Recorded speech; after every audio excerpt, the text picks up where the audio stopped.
Welcome again, ladies and gentlemen. Fantasy and Facts. Once again, here with you. I'm Jay. Got Ty on the line with me. How's everything going, Ty? Everything's going good. Football's officially here. Yes, it is. Yes, it is. Just want to let everybody know we got the Twitter set up and the YouTube page, so definitely check us out on Twitter, facts_fantasy, and the YouTube. We'll have the YouTube information obviously in the links, and all that information is on Twitter also. So definitely check us out on there. What's new, Ty? How you enjoy those preseason games, week one? Uh, I got to get used to catching up and watching them all again. I'm not in the mode of all this football. It's been so long without it. Got to get used to it again.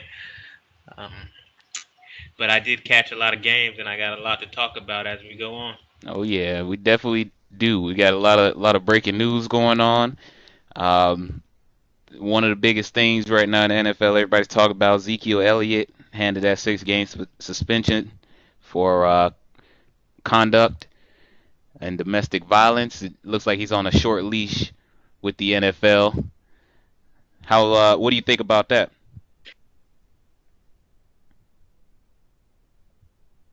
He's going to appeal. I'm not sure if he's going to be as successful as Tom Brady was when Tom Brady was able to appeal and take a pay cut, so he didn't lose no money during his 4-game suspension.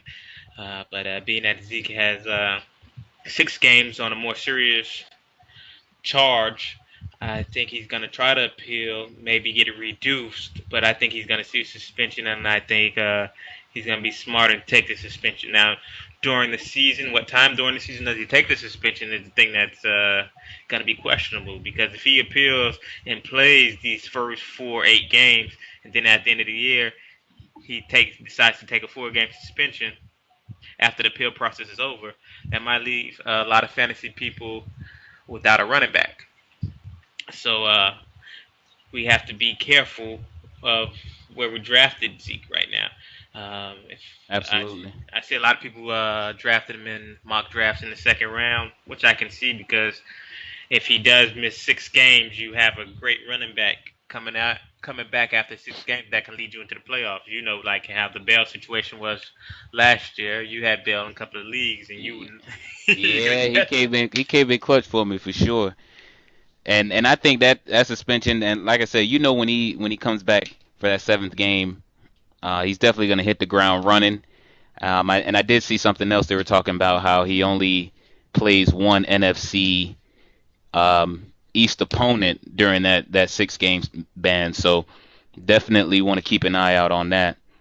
Yeah, but we also have to figure it. If he is suspended for 6 games and the appeal process doesn't shorten suspension, he's suspended for 6 games. The the bye week, I think, is week 5 or week 5, then 6, week 7. So he's gonna miss 7 weeks. And some people playoffs start in week 12, week 13. So Right. that's over half the season for you. But you do get a running back. But who says the Cowboys give him a full workload when he comes back? Who says they don't find another running back during the 7 games have that has the chance to take a couple of carries from Zeke, even though he's a great running back? But they like Darren McFadden. They still have Alpha Morris and the guy that I like and their team like, and Rod Smith. The bigger back. He's more of a DeMarco Murray sized back. He's Zeke's sized back from Ohio State. That can probably be better behind the offensive line because it's not as good as it was in the past. So I, even if you do draft Zeke, and a lot of people saying, "Oh, draft Darren McFadden later just to be careful." I don't even think Darren McFadden is the back that's gonna automatically win the position. Oh man, you thinking it's Alfred Morris? I'm not sure. I'm hearing a lot of things about the kid Rod Smith or Ronnie Hillman. Okay. The offensive line is not as good as it was in the last couple of years past. They lost Ronald Leary. They moved Lyle Collins to the right tackle from guard. Mm. Uh, they actually starting Joe Looney and former first round pick Jonathan Cooper, who's been released by a couple of teams, the Cardinals and the Patriots over the last couple of years. So we have to wait and see. Darren McFadden didn't look too good in the last preseason game. He didn't look good last year. He's always hurt. Alfred Morris is not always the best looking running back. So who knows? It could be Rod Smith, it could be Ronnie Hillman. Only time will tell. I guess we can figure out more after the third preseason game. But as of now, who knows? Absolutely. And here's my thing. I know Jerry Jones. He's stubborn. He's definitely not gonna allow. Everyone's gonna anticipate Zeke being back on that field when he that first game back. And if he's healthy, I think Jerry Jones definitely is gonna have him out there that same role that got them to the playoffs and that first round bye in 2016. So I definitely agree with you. We don't know. It's just that uncertainty. What if Derek McFadden balls out? What if Alfred Morris has two or three big games? We just don't know. But I mean, wouldn't just your conscience tell you that the Cowboys would want to go back to what got them to the playoffs and what made them so successful in 2016? Yes, but that was with Zeke. You don't have that talent with Zeke, and you don't have that old line. Yeah, It's gonna be difficult. Garrett is a smart coach. He can put offense around any running back, but we have to see if Dak Prescott is able to throw the ball a little bit more this year. Some of the games last year, he was able to rely on Zeke. Throw a screen pass to Zeke, he can get 30 yards on it. That's easy 30 yards for a quarterback. Um, you don't want to put him in a situation where he's in a shootout with Aaron Rodgers or another good quarterback. absolutely. Yeah, and that's why I'm high on Dez this year. Some of the videos coming out in training camp, he making these crazy one-handed catches. Like me personally, I think Dez has top three, top two hands in the game right now. So definitely, that's a guy that I'm going to be targeting in a lot of drafts. Yeah, Dez is actually going late round two right now. A lot of people picking him early round two, but his ADP is actually around late round two, which is pretty good. Absolutely. So off the Cowboys now, let's go ahead and get to my wonderful Miami Dolphins, who are going through a lot of troubles and struggles lately with injuries. So are a lot of teams, obviously training camp, a lot of ACLs, a lot of little hamstring injuries that can linger on throughout the season. Um, Tannehill, find out that we're putting him on IR. He's going under the knife on his knee. Second surgery on the same knee. Hopefully, he gets healthy. He's scheduled to make 17 million this year, so he better get healthy. But in the meantime, we replaced him with Jay Cutler, the amazing Jay Cutler with the arm of a Super Bowl winning quarterback, but the accuracy of a third string. So what do you think? What do you think about Cutler? The Dolphins taking him, $10 million deal. First of all, do you think he'll jump right in as a starter? I mean, obviously everyone's assuming he's just gonna come in and take the job, but I'm sure if he's not performing, there's a chance he won't make it the full 16 games. So first question, do you think he'll make it the entire 16 games as a starter? And second, what do you think the effect is going to be on these Miami role players such as Landry, Kenny Stills, Devontae Parker, Jay Ajayi? Well, first thing, I don't think Cutler's gonna make it the full 16 games. Uh, who even knows if he wants to play the full 16 games? You offer anybody 10 million. If you offer Brett Favre 10 million, he'd probably come out of retirement right I now. know that's right.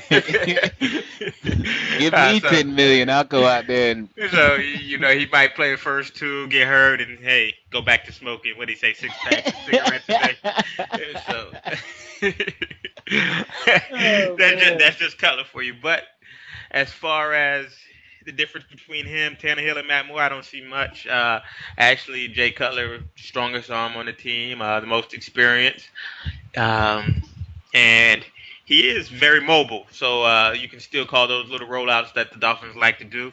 Um, as far as Landry might be in a little bit of trouble because Matt Moore and Ryan Tannehill like to dump down to him, and Jay Cutler, if he's motivated and playing, he will take those deep shots like to Parker and Steals more often than Matt Moore and Tannehill. I won't even say Matt Moore. Matt Moore took a lot of deep shots when he was in those 3 games for Tannehill, but Right. Landry might not get this six yard out or the 6 yard slant anymore, and the 10 catches for 80 yards like we're used to him getting. So that's something we want to look at in the preseason, see who Jay Cutler is throwing the ball to because Jay Cutler likes to lock on to that one receiver and bullet it to his chest and force him to catch it. That's Jay Cutler. Right. And I agree with you. And the thing is, with me, it's always whenever you get a new quarterback jumping into a new system, um, you want to see who he locks on to, right? So obviously, as we're talking right now, Dolphins preseason game is going on, and this was Cutler's first action as a Miami Dolphin. It looks like he threw a couple passes to Devontae Parker, and we know that Cutler likes to lock on to big receivers. He did it all his whole career in Chicago with Alshon Jeffrey, and then even before that, he had Brandon Marshall. So I think Devontae Parker is a name that should jump up a couple rounds as far as average draft position. What do you think? Yeah, Parker is definitely the bigger target of the. Well, Landry's the biggest, but as far as can get those yards, get downfield, he kind of reminds you of the Alshon Jeffrey. We got to remember though when Cutler did play for the Bears, that Adam Gates was his offensive coordinator. He kind of slowed the game down and made him less turnover of Cutler. Cutler limited his turnovers and made him more of a system quarterback than the gunslinger Right. that he's known to be. So let's see if he does that there. I think in this division, though, when you play the Patriots twice, you're gonna have to put it in Cutler's hand at least a little bit and let him pass. 100%. And that's what I'm scared of as a Dolphin fan. I just want them to hand the ball off 100 times a game if we have to. Do not. let's see. If, let's see if Ajayi's head can handle that. Don't you don't want him to be the Jordan Reed of running backs. Oh gosh, yeah, we got concussions going on. It's not looking good if you're a Dolphin fan. This week it's just been a lot of news coming out that's just not what you want to hear. A bunch of concussions. As soon as one running back gets out of the concussion protocol, another one goes in, which is blows my mind. But Yeah, that I think Ajayi's gonna be all right, but I like to see what Kenyon Drake's gonna do in the preseason anyway. So this gives everybody the opportunity to see what Kenyon Drake, if the Dolphins ever decide to play the first team offense more than one series. 100%, 100%. And going from the Dolphins, we'll go ahead and talk about another team that kind of shocked the NFL with a trade that was made earlier this week. Sammy Watkins traded to the Los Angeles Rams. How that trade was actually kind of big as far as giving Jared Goff some weapons because that receiving core was pretty light. So you had that speedster in Sammy Watkins that could definitely come down with a ball. Jared can definitely get it there. So what are your thoughts on that? I'm not sure what to think about this trade because you can go a lot of different ways with it. First way you can go with it is Bills got rid of Sammy Watkins because they think the foot is more serious than they're leading on. Mm, You can think that the Bills are tanking. Maybe they want to get into this top 2, 3 picks for one of these quarterbacks coming out next year. Um, or you can think that they think Jordan Matthews fits the system better. Their new head coach McDermott comes from the Carolina Panthers. He's a defensive hmm coach. He doesn't really care for those flashy receivers. He knows he wasn't going to pay Sammy Watkins next year. The Rams need to sell tickets in LA. They have Todd Gurley already, but Sammy Watkins will help them sell even more with the first round pick of Jared Goff. I think Jared Goff won't hurt Sammy Watkins. I see a lot of people draft him draft them still in the fifth round, and which they should. I don't think you should let the talent of Sammy Watkins go any lower than that because he's still Sammy Watkins. They have an offensive-minded coach over in L.A. with Sean McVay, and they have a running game that they improved the offensive line and. Jared Goff, who cares? If you don't have him on your team, he can throw interceptions. He can get garbage time to Sammy Watkins. He can he can still connect on the deep balls, even though a lot of people say he was the worst deep ball passer in the league as a rookie last year. But But all that comes with time, you know. yeah, yes, and if you're not worried about again, if you're not worried about Jared Goff on your team, then you just going for Sammy Watkins. Who cares what Jared Goff throws 4 or 5 interceptions? Sammy Watkins can get some yardage and some catches off that. He can benefit your team. Um, I think that this is telling for Tyrod Taylor. Um, him and Goff, we like Tyrod Taylor more in fantasy than he is in a real NFL quarterback because we look at the end of the day, he has 300 passing yards and he's run the ball for 40 or 50 more yards with a touchdown, and it looks good at the end of the year because he's always finishing top 10 in QB rankings. But I just don't know where the Bills are going with this. It's interesting to see what they're going to do with McCoy, who's approaching that 30-year-old age, and he's costing the Bills a lot of money. So I'm very interested in seeing what they're going to do with the backup running back and Jonathan Williams as well. So maybe he gets a little bit more playing time, knowing that they're going to have to part ways with McCoy soon. I also like the rookie wide receiver Zay Jones. Zay Jones, yep, that's a big name. Yeah, he's been getting a lot of hype uh, coming out of the Bills camp right now. In college, he wasn't that great of a receiver, even though he did catch a lot of passes, but he didn't turn him into a lot of touchdowns. So maybe if the Bills can put him into a different type of game plan and turn him into touchdowns and receptions, he can add fantasy value to your team. But I think Sammy Watkins is fine. I think Tyrod dip off a little bit, but I think if a healthy Jordan Matthews can help him as well maintain his top 10 quarterback status. Um, So, question for you: who do you think has the better season, Watkins or Jordan Matthews? Watkins. I could definitely agree with that. You got an experienced running back. If he's healthy, Watkins can get a 50-yard catch on one play. It'll take Jordan Matthews 2 or 3 catches to get those 50 yards. Right. Not saying he's uh, not a deep threat, but we haven't seen him when he was in Philly. Him go deep. We've seen Sammy go deep, uh, and like I said, Tyrod has a good deep ball. He throws a good deep ball, but I think I like what I'm seeing out of Goff. I didn't like too much last year, but I'm like what I see and what I'm hearing, and what the new head coach they have. Yeah, and the thing with me with golf is that with the Rams in general is just that schedule that they play. Having to play the Seahawks and that 49ers defense, I really like them this year.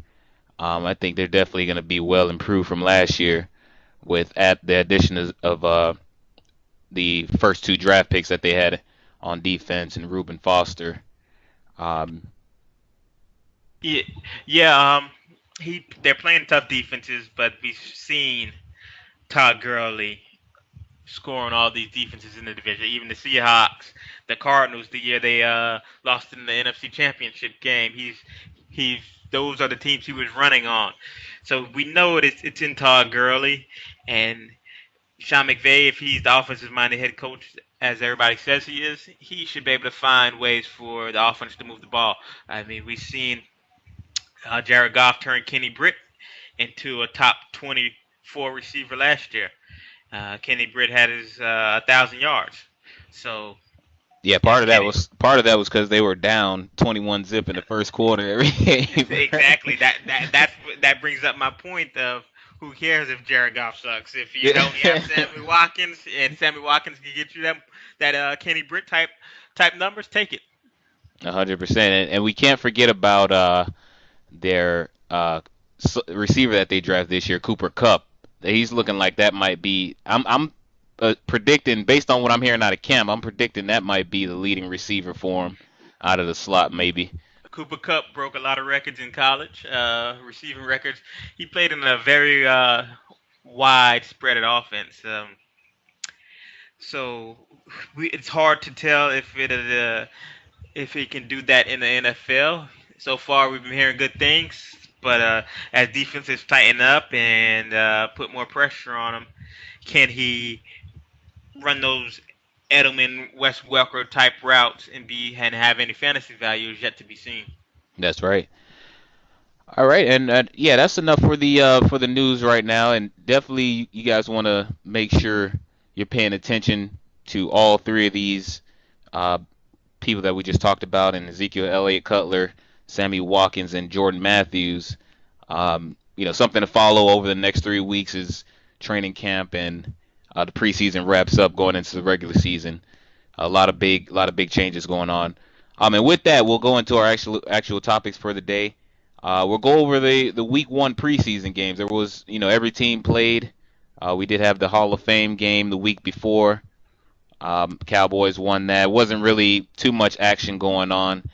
But we'll pretty much just go through each game and we'll point out one or two players that we actually noticed that kind of stood out to us or their performance that we can expect based on how the team was using them. So we'll start off with the Carolina and Houston game. That was the Wednesday night game last week.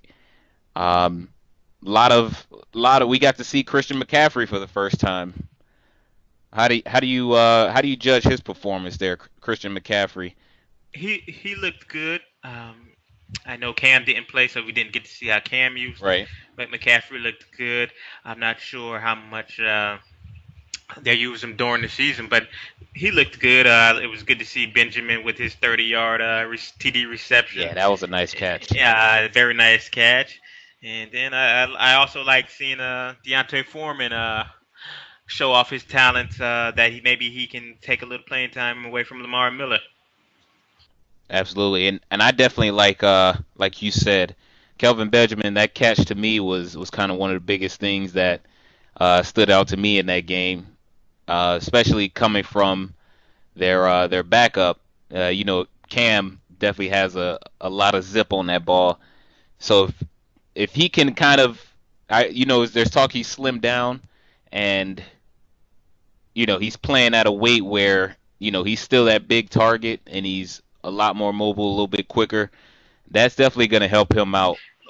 Well, yeah, he's not. Kelvin Benjamin is not catching. He's rebounding when he's out there. He's boxing the Exactly. corners out, and he's just catching the rebound. He's not. He's not catching. He's rebounding. He should get pointed for rebounding in fantasy. Exactly. That's a big man out there, 6'5". You don't have too many corners out there that could cover him.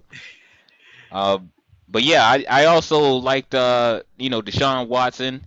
One thing, a lot of people, the quarterback Deshaun Watson, a lot of people thinking that he's going to take over, Tom Savage at some point, if not week one during the season.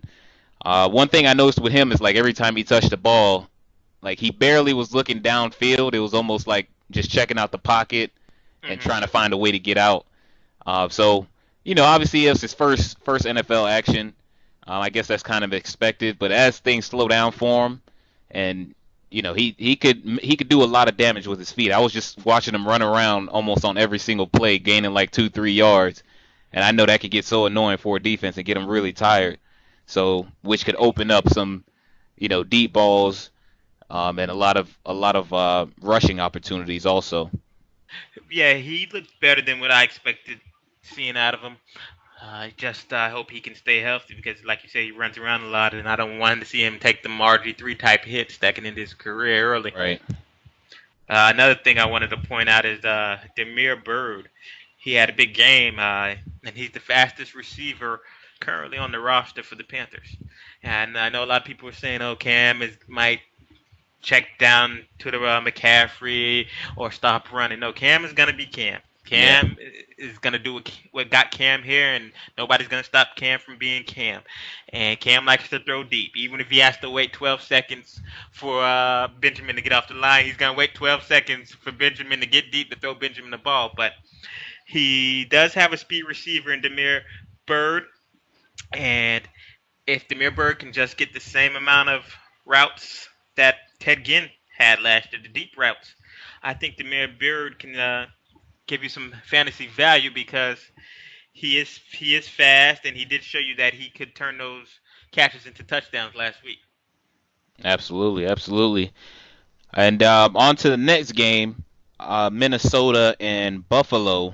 Minnesota taking that game 17 to Buffalo 10. Um, we got to see Dalvin Cook. Well awaited. Latavius Murray dealing with some ankle issues. Everyone's predicting Dalvin Cook to have that every down role and maybe possibly holding on to it even when Latavius Murray becomes healthy again. Who stood out to you in this game? Well, like you said, Dalvin Cook, we've seen the Vikings put money into their offensive line this year. They had one of the worst offensive lines last year. Yes, they did. Uh, but it wasn't Dalvin Cook's running ability didn't stand out. It was that he had 4 catches in a quarter of playing time. So 4 catches for I think like 40 something yards. That's points in fantasy football. Hmm. If you can get that for a full game, not 4 catches a quarter, he won't get. But if you can add that 4 catches per game with the rushing yards, he has a good day and his good value in the third round. Uh, I don't know how much of the Tavius Murray returning will affect that, or Jerk McKinnon playing will affect that. Hmm. But we do know Dalvin Cook is the most explosive back on that team. Yeah, even though he didn't have quite the game everybody was hoping for, I think 5 carries, 13 yards, obviously not the best day. But it was limited action. I do expect he'll probably have one crazy game, like maybe the third or fourth preseason game, where people actually start taking notice. That Amir Abdullah type game, huh? Yeah, that Amir Abdullah game. So Yeah, his ADP right now is third round. So if he has that game and his ADP goes into the second, that's kind of high. So yeah, I agree. It's definitely going to be a lot of uh, reaching this year. If people that are getting selected in the first 3 rounds kind of stay healthy, there's going to be a lot of reaching going on. I could predict. yeah. Also, I like what I saw on the Bill side. That Jonathan Williams, like I said, uh, McCoy's getting age. Jonathan Williams might be the man we'd be talking about in 2018, 2019. So keep an eye on that. 100%. What about on the Bills side? Is there anybody that stood out to you on there? Uh, no, I seen Tyrod Taylor playing with Sammy Watkins, and that stood out. But there's no more Sammy Watkins. Uh, Exactly. so you're hoping you can learn maybe next preseason game about see how good Zay Jones really is when he has the number one role. Absolutely. And one thing that kind of a name that is kind of surfacing around. I mean, obviously you're probably not gonna draft him, but this may be a name that you might want to keep an eye on. Mike Tolbert coming from the Carolina Panthers, 4 carries, 27 yards. He had a long run of 15 yards. After I feel like that one, if they kind of keep that 1-2 punch with Shady and Tolbert, that could definitely wear some defenses down. You have that big bruising back that could punch it in, from short distance or get you that short first down. And obviously you have Shady, who's a mess to game plan for and cover on the field. Uh, so that's one guy that I definitely want to keep an eye on throughout the rest of the preseason. Mike Tolbert, obviously he was really good with Cam. They bought him out of the backfield sometimes, catching passes, handing him the ball, and he was making a lot of plays. So I kind of like him there. Yeah, of course. Yeah, Mike Tober is a Pro Bowl fullback who can catch the ball out of the backfield, and he has some running ability. But I do expect Tyrod to do a lot of dumping off to LaShawn McCoy. Maybe it won't be his career high in receptions, but it'd be close to it. Right. All right, and going on to the next game here, we had the Atlanta Falcons and my Dolphins taking them down, 20-23. There was a lot of big plays in this game. I actually, I obviously as a Dolphin fan, I was paying close attention to this one here. Um, I know there was some plays by Leonte Carew, fourth string receiver. Um, and then also there was a play by another backup receiver that most people don't know about, Stringfellow. Yeah, Stringfellow looked good. Two Down here. catches, 116 yards, one touchdown. Most of that coming from the 99-yard play there. But yeah, a lot. Miami showing that we do have that receiving depth. Running backs are still kind of struggling in the preseason. Nobody really stepping up between Kenyon Drake and Damian Williams. Between the both of them, you got 10 carries for 39 yards. Not really what you want to see. Running game has kind of been not been picking up. Jay Ajayi obviously was in a concussion protocol then, but yeah, what you see on the Atlanta Falcons side? Devontae Freeman, one of my favorite backs in the league, just got paid. He scored a touchdown in that one. What else did you see, Ty? Only thing I seen on the Atlanta side was Teron Ward. Um, Freeman, like you said, he's got money, and he's looking good. But he did get a concussion. I think this is his second or maybe third concussion of his NFL career. And then Tevin Coleman always has the low body issues, the hamstrings, and so know your backups. Teron Ward is the third running back in the Falcons roster. Right. So if both of those star running backs go down, Teron Ward it will have fantasy value. That's right. That's right. What about on the Dolphins side? Anybody other than who I name, anything stick out to you there? Kenyon Drake let me down. I thought I would see a little bit more from him, but you said it, Leonte Carew. I think Leonte Carew is has the most potential of any receiver on this roster, even more than Parker. I don't know how they're going to get it out of him, but I'm a big believer in Leonte Carew. I'm going to be watching him more and more as preseason goes. 100%. Yeah, he did have a couple. He did score a touchdown last year for us. He was very limited action throughout the whole season, but still young, only 23 years old, 6 foot, 216 pounds. So he's kind of got like that stocky body, almost like a Heinz Ward maybe. Yes, that's exactly. But man, he looks kind of like the David Boston before steroids. That's how he David Boston. I haven't heard that name in years. Yeah, David Boston. That's exactly what he kind of reminds me of. looks. that's that's what he reminds me of. And another name also, Jakeem Grant. I see that the Dolphins are trying to get the ball in his hands in many different ways. It's almost like they're trying to find their Tyreek Hill in this offense. Hmm. So they're trying to give him the ball. He hasn't been really been doing much with his opportunities, even on the special team side. But the kid is definitely fast. I've seen he had like an unofficial 40 time of like something in the 4.1s. Don't know how true that is, but he's definitely, I can kind of believe it. He's definitely got blazing speed. I'm I'm glad you mentioned that because even if he doesn't make it on this Dolphin team, you put him with somebody like Andy Reid with the Chiefs or Peterson with the Eagles. They will find plays for him and use him, and he would probably have streaming value in some weeks. It'd be surprise streaming value, but it would have streaming value because he does have that speed that he can score any play. Absolutely, absolutely. All right, and moving right along to the next game here, we had the Baltimore Ravens beating down on the Washington Redskins 23-3. Um, Kirk Cousins, didn't really show much in that game. Baltimore's defense was kind of all over him. Just come out and say it, Jay.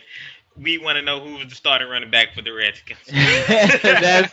that's the real question everybody wants to know. Samaje Perine, one of my favorite running backs out of the draft this year. 6 carries, 15 yards. He had a long run of 11 yards, so that's a good sign. But obviously want to see him do more with his opportunities, obviously. But yeah, what other names in here did you see? And well, actually, let's stick on that the running back situation and Washington there. Who do you foresee coming out of this battle? If we're hearing right now, it's Rob Kelly because he's not doing anything spectacular, but he's not doing anything that's messing him up. Right, consistency. Yeah, he's having the consistency of just running for 3 yards and falling down. So Samaje Perine, he actually had that fumble, and he's been struggling with pass protection, and they're not going to have somebody back there protecting Cousins, who they just gave all that money to. So it's looking like Robert Kelly. Yeah, definitely Robert Kelly. Now, do you see anything where maybe P Ryan could emerge later on in the season? If so, like what week do you think he can kind of, if not, turn it into a 50-50 split, or even start overtaking that backfield? Well, we have to think about it. We know Gruden does not like running backs that fumble. We've seen that with Matt Jones, who's That's probably true. the best running back on the roster, Right. but he hasn't gotten the opportunity to show that he even solved his fumbling problems. But you got to remember the third down back is Chris Thompson, who came out and said he wouldn't mind running the ball more, seeing more touches in the backfield running the ball. So if Rob Kelly struggles and Samaje Perine, they still have Chris Thompson. Uh, so that backfield might get a little ugly as the season progresses if Samaje Perine does see more and more carries.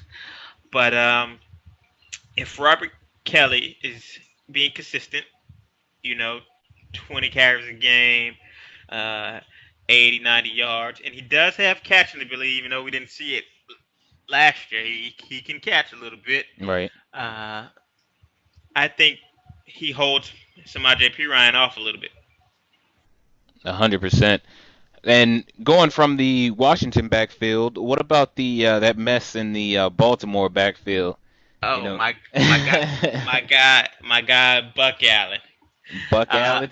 Javaris Allen from USC. A lot of people wonder why I say his name, but Terrence West is only decent. Buck Allen, when you see him get in the game, he runs with much, much more energy. He looks more elusive, and he looks just faster than Terrence West. Terrence West looks like he just has the job on lock, and he's just doing everything not to lose the job right now. Right. And I think Buck Allen is that back for the Ravens that's hungry and can come in and take it. Last week he didn't do too much. Right now, I don't think he's doing too much playing versus the Dolphins. But you always got Danny Woodhead, who's going to be a PPR king this season. Agree with that. So yeah, you do have, obviously. I think Woodhead is gonna, obviously be the guy getting the most snaps on the field. Um, when you have a weapon that dynamic, he's kind of just like a Christian McCaffrey, um, 2.0. Like he's the guy that kind of started it all for him, right? Yeah, I'm just wondering how Baltimore is going to use him. We've seen San Diego use him, but that was with Philip Rivers, who's a better quarterback than Joe Flacco and Ryan Mallett.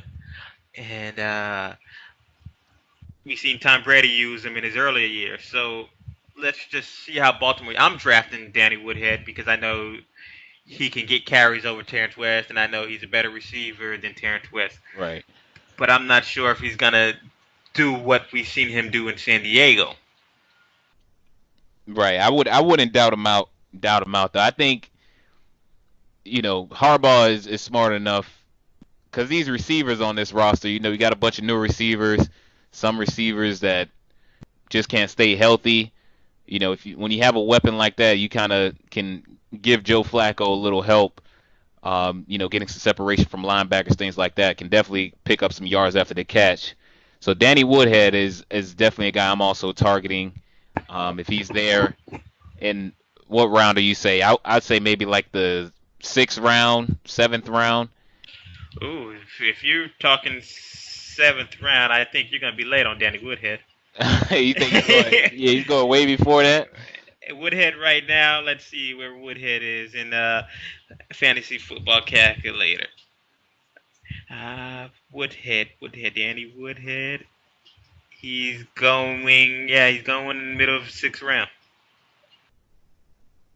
He's, All right. he's Yeah. going. So He's, that's kind of like that's kind of a spot. I might actually reach for him there, Ty. So I don't know. well, the backs he's going around C.J. Anderson, Eddie Lacy. It wouldn't be a reach. Paul Perkins. If you draft Danny Woodhead in front of those guys, I think you're doing good. Yeah, I don't like any of those other names you just named. Let other people take You know what I'm saying? them. I like those the low risk, high reward. And another, we got make it quick news. We seen Pyramid get hurt again with a hamstring injury. He's probably going to be out another month or two, or even longer, knowing him. And we seen Dennis Pitter retire. The Ravens been starting Larry Donnell, who we know is not that talented. Right. They need that guy who's going to eat up the middle of the field, and I think Greg Campanaro will do that eventually during this year when Flacco gets back. For PPR leagues, Greg Campanaro, deep PPR leagues, because you know the Ravens don't put up that much points or touchdowns. So Greg Campanaro can maybe win you a couple of weeks during your bye weeks when you need that receiver who can get you, those 6 catches for 80 yards, those Cole Beasley, Wes Welker type numbers. Absolutely, absolutely. All right, and going on right along to our next game here, we got the wonderful Jacksonville Jaguars who pulled off an upset. I don't know if you really want to call it an upset with the Patriots resting a majority of their players, almost half their entire training camp roster. They pulled that one out 31-24. Leonard Fournette, kind of getting a lot of flack over the last couple of days, saying that the game is really slow. Like he's pretty much saying that it's gonna be easy when he hits when week one comes around. That comment kind of threw everybody off for a loop. Um, what do you think? I think he's right. Yeah, if you're that big and that powerful, and nobody wants to get in your way, you give him the old Marshawn Lynch speech. but his thing is staying healthy. The Right, report came out that he had his minor foot. I don't think it's minor. Nothing with Leonard Fournette was minor. I watched a lot of his games at LSU. I watched a lot of SEC football. Nothing with Leonard Fournette was minor. He's a big boy running on that foot. That doesn't. Those two don't add up. Um, he needs his feet. He needs the his power. Also, we seen T.J. Yeldon start the game.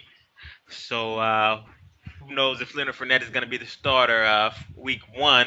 That's something you want to keep in mind. If you're spending a late second round pick on Leonard Fournette or early third round pick on him, you want to keep that in mind because Leonard Fournette is known to have those low body injuries, and I know at LSU it took him a while to get back on the field. I'm not sure if the NFL he would take a long time to get back on the field, but I know in college he had no problem missing 1, 2, 3 games on a minor foot injury. right, yeah, and I agree with you there with that size. People aren't gonna be happy to tackle him. I think he did score a touchdown in that game. That We looked pretty easy there. we've seen it with Zeke. Zeke his first preseason game versus the Seahawks. Who did he go head up with? Cam Chancellor. He made a statement. Leonard Fournette. He didn't back down versus the Patriots. He made his statement. But the thing about Zeke, he stayed healthy. He's known as staying healthy even in college. Fournette is not known for staying healthy. 100%. And one person that stood out to me in that game was Jimmy Garoppolo. Obviously, Tom Brady's backup quarterback. 22 for 28, 235 yards and 2 touchdowns, almost a near perfect game. Um, what do you think about Garoppolo? And do you think Brady breaks down or anything like that, or sustains any kind of injury? Knock on wood. Don't obviously don't want that to happen, but he's going into the age 40 campaign. What are your thoughts on Garoppolo? I think the Patriots might have seen a little decline in Tom Brady last year. That's why they surrounded him with so many offensive weapons this year to help him out a little bit more. And I also think Garoppolo is going to stay around until Brady retires. I actually think they even have their Julian Edelman replacement in Austin Carr out of Northwestern. So I think their offense is just going to keep on running. I think that's why Josh McDaniels turned down a couple of interviews this offseason because they know something down there, and he's going to be. And when Brady goes, Belichick is going, and then Josh McDaniel and Garoppolo take over.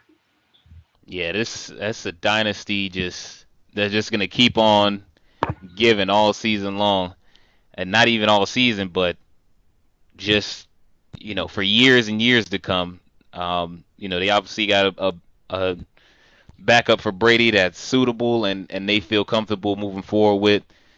Obviously that's bad news for my Dolphins because we probably aren't winning that division anytime soon. Yeah, um, and another thing is that Brandon Cooks trade that the Patriots did that was planned. It wasn't an all of a sudden trade. Belichick said in an interview 1 or 2 years ago that when they scrimmaged against the Saints, that he never seen a receiver run routes like Brandon Cooks, and then the Saints just trade him to. And out of all the teams you trade Brandon Cooks to, you gave him to Tom Brady. That doesn't make much sense, but okay. And now Brandon Cook is there, and I think he's gonna get his first Super Bowl ring this year. Absolutely.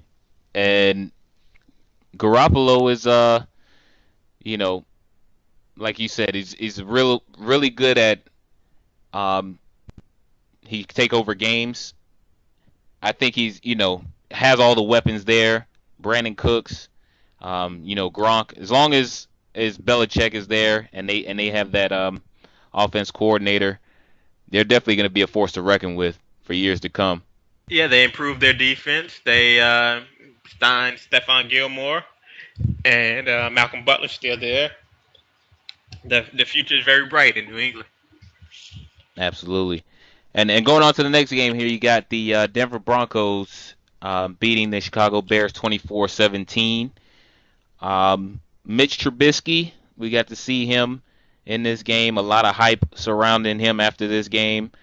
The quarterback battle between Trevor Siemian and Paxton Lynch, pretty tight. People thinking Paxton Lynch is going to take this over. We didn't see any Jamal Charles in this game. Rested him for this one. Um, what are your thoughts on this game? Who stood out to you? I like what I saw in Trubisky. It was better than what I expected from him too. I mean, he looked poised. He threw with a lot of confidence.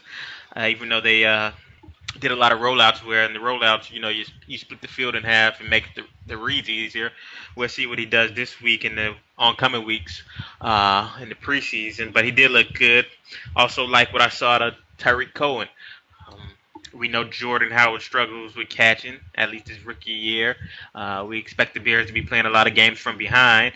Tariq Cohen might have some fantasy value because he's probably going to win the backup role and the third down role for the Chicago Bears. In that third down role, if Mitch Trubisky turns into a check down quarterback or if Mike Glennon is in there, they're going to be checking down to Tariq Cohen.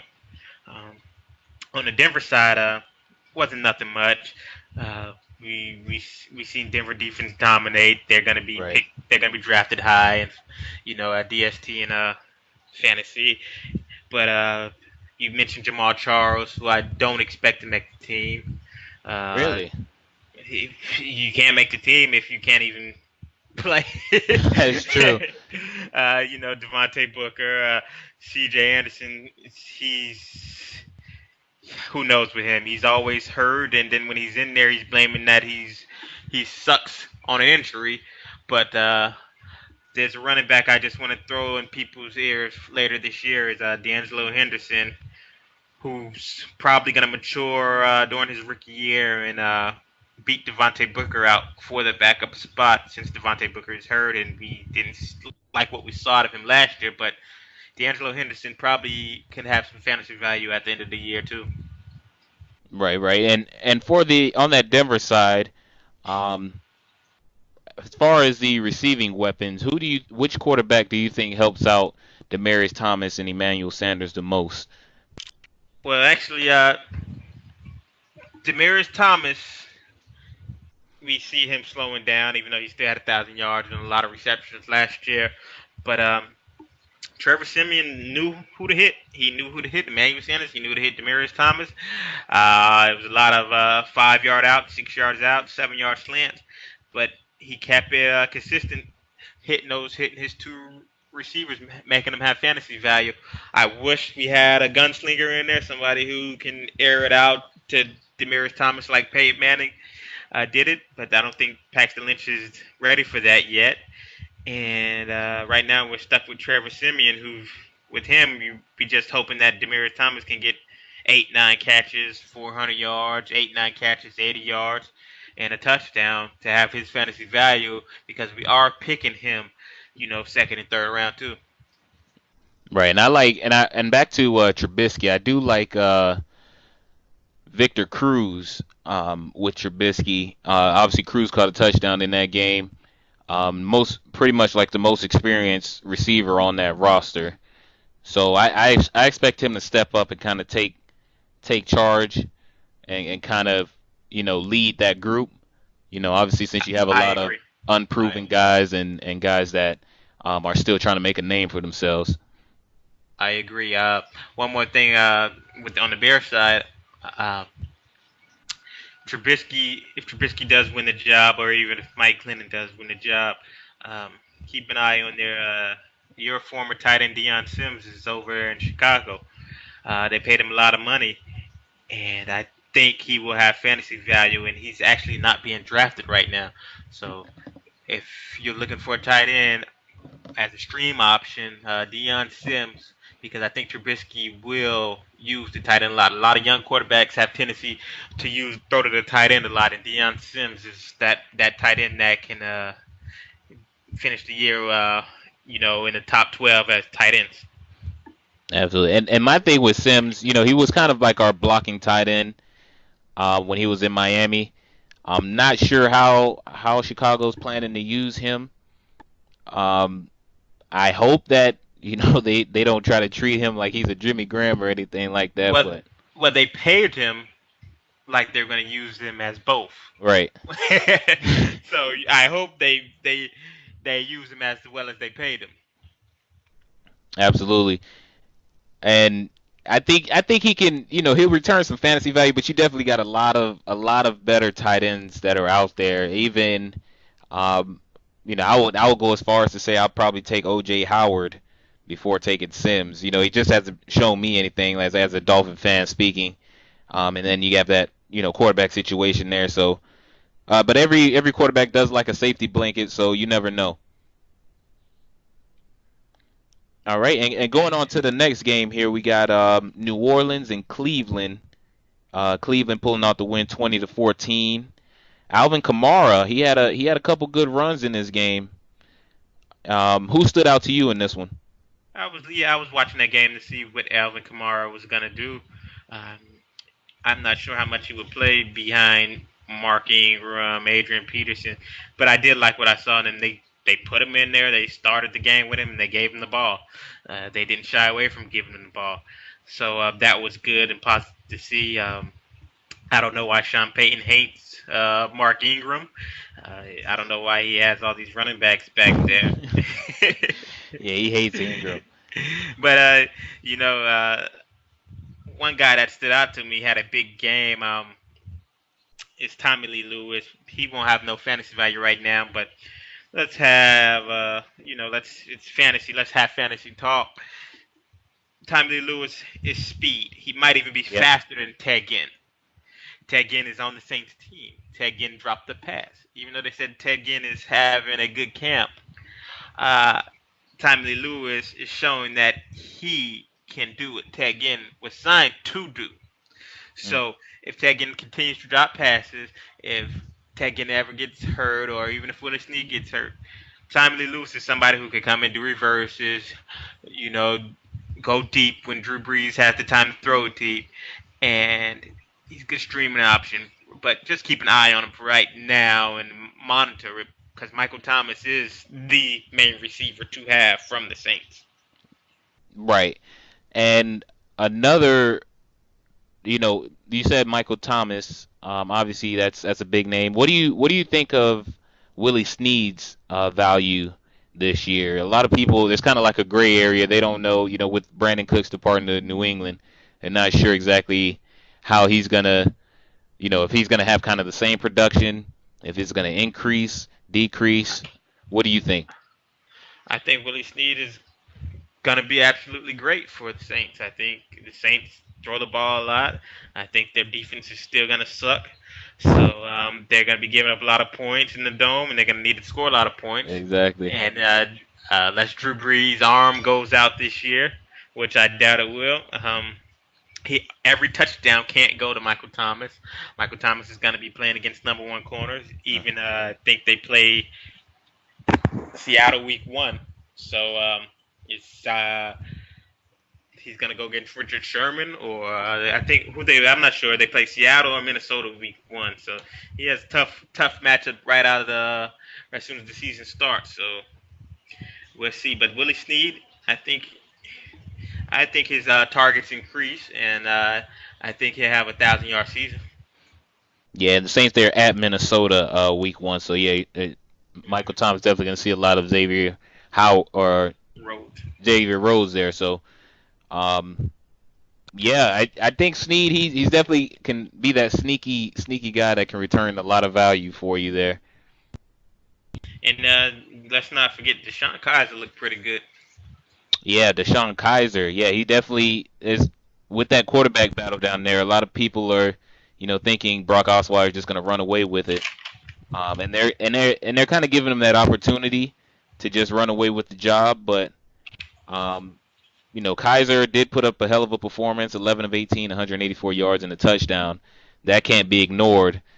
So he might actually steal this job away. We know Osweiler isn't the brightest quarterback in the toolbox, but uh, that offense is kind of looks like it's kind of geared for that. It's the Browns. They're always kind of in this rebuilding stage, and but the amount of money that um, Osweiler was making this year, you figure that they're gonna have to do something with him. Uh, well, I think what is it, $18 million he's scheduled to make. So, like again, the Cutler, who cares? He probably doesn't care if he plays or not. He's gonna make his money. They're probably gonna give Osweiler the first shot to start, but I expect Kaiser to finish this season as the Cleveland Brown starting quarterback. Right, right. All right, and we'll go over one last game here. Kind of break this down into two series. I know we're kind of going along here. The last one we'll talk about here is the Philadelphia Eagles and the Packers. Packers winning that one 24-9. Um, Carson Wentz, came out 4 for 4, 56 yards and a touchdown. You can't ask for anything better than that.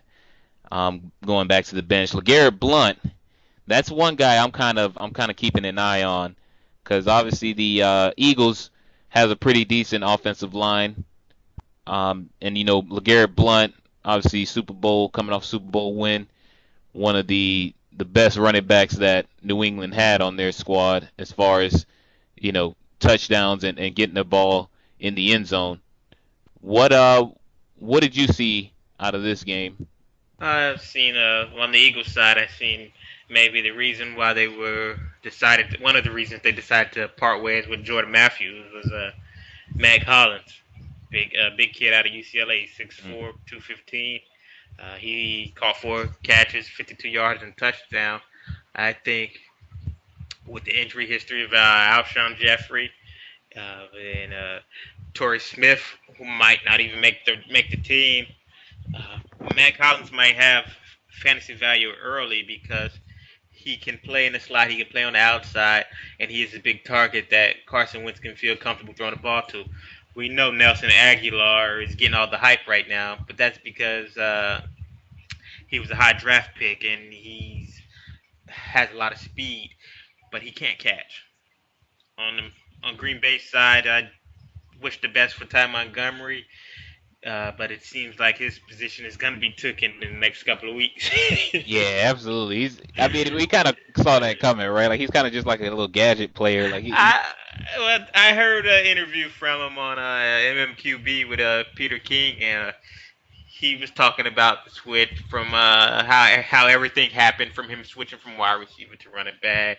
He sounded positive. He's a very smart guy. He went to Stanford, so he should be able to read the pass protection. But it's just I think it's just too hard for him to pass protect right now. I think he's getting out physical, even though he did gain weight, gain strength. But he's already hurt. This, he got hurt last game. He fumbled last game, and they said he missed a blocking assignment. And Green Bay has three talented running backs behind him. You got Williams, you got Aaron Jones, and you got Mays, the rookie who's been taking second team reps, who's going to get playing time this week. So Montgomery, he's getting drafted right now in the fifth, sixth round. He might be out of a job soon. I agree. Jamal Williams, that that is that guy that they kind of drafted that can handle that workload and close out a game if they need to. That fumble that Montgomery lost definitely doesn't help him out as far as keeping that starting job. But yeah, Jamal Williams is definitely the rookie that you guys probably want to keep notes on. He's probably going to have a decent game at some point during the preseason. Kind of just like that workhorse back. So definitely keep an eye on that. On the Eagles side, um, we'll talk about what do you think the Eagles are seeing in Nelson Aguilar that make him think he can kind of take over this receiving, kind of be the leading receiver for this team. I think he shows a lot of does a lot of great things in practice. And we know he's very talented. He's very elusive. I think he has lots of less drops in practice as well. But when Right. he gets to the game time, maybe he's just not that game player. Maybe Right. when the lights come on, he can't continue to play, um, and that's fine.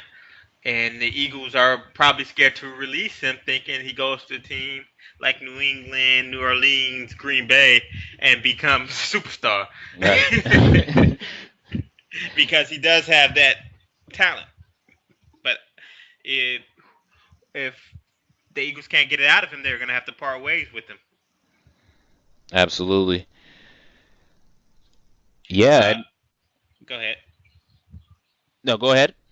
I was just saying, for the listeners, I know they're like, oh, we're not gonna ever pick up some of these people we're talking about, but it's the first game, first week of preseason, and these are the players playing.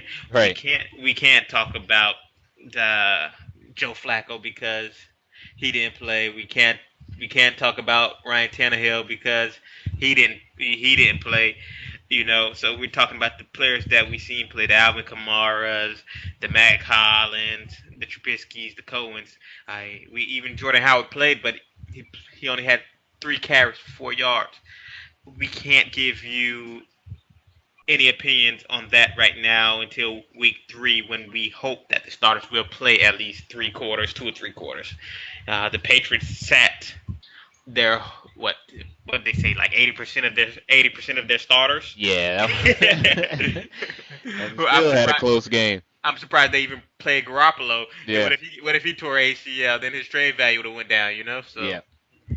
That's true. And yeah, like you said, we're just give you what we have to work with, and a lot of these names, they're obviously they mean nothing to you now, but later on in the season, this could actually be one of these are the guys that kind of emerge and play roles that it lead ha- you into the playoffs it happens every year. every single year. I drafted David Johnson his rookie year. I started him week 2. He returned the kickoff. He won my week returning that kickoff because in one of the leagues I was playing in, he gets points for kick returns. Um, Nobody knew who David Johnson was. The people who looked at my roster before the game was like, "Oh, David Johnson's not gonna do nothing." But I had knowledge on David Johnson that he had the skill set, and he actually carried me through that season because he ended up starting for Chris Johnson and Andre Ellington, and now you see what David Johnson is. So if you if you look at these players in the preseason during this time, they do give you hints of the kind of talent that they can have in the future parts of the season. Right.